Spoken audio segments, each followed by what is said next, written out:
When I was in Kashmir, India, I thought I was going to die.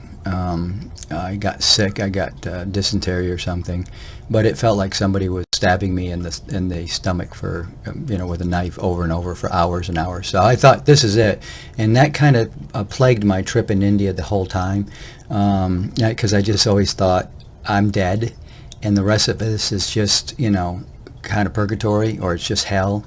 So it just really haunted me the whole time I was in India. And no matter when it was or where I went, I just always felt like I was already dead, and then I was just hadn't realized it yet.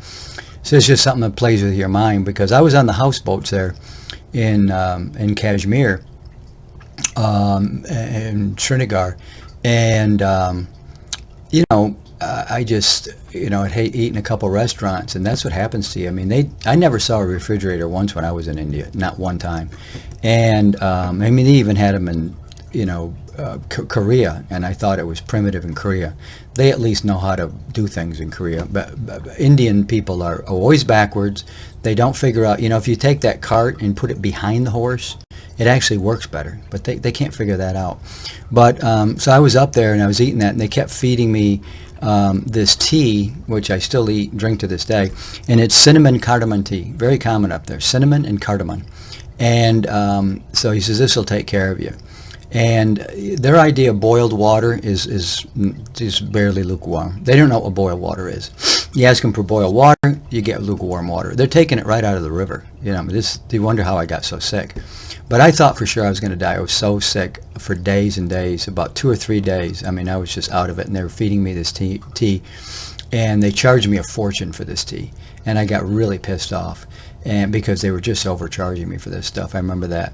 But that was the time up there. Beautiful country, a beautiful thing. It looks surreal, Kashmir.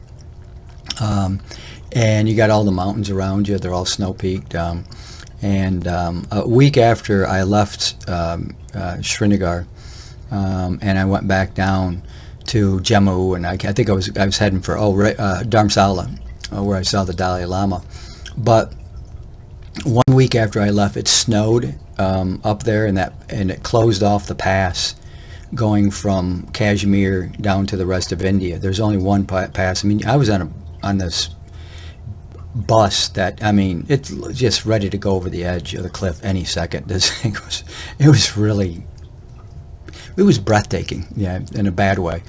And it was scary rides. But at any rate, obviously I got back, but I would have been stuck up there for 6 months waiting for that snow to melt if I hadn't left a week early. I had no idea that even could happen. Because once that snow comes, that's it. It's shut off. You can't go up there at all. You can't. You get airplanes. That's it. If then you're going to trust an airplane up in there, let me tell you something. You wouldn't want to do it. Not back then. So that was my time that I almost died, literally almost died, and in India, and then how that haunted me the rest of the time. I just always thought I'm dead. I didn't make it through. So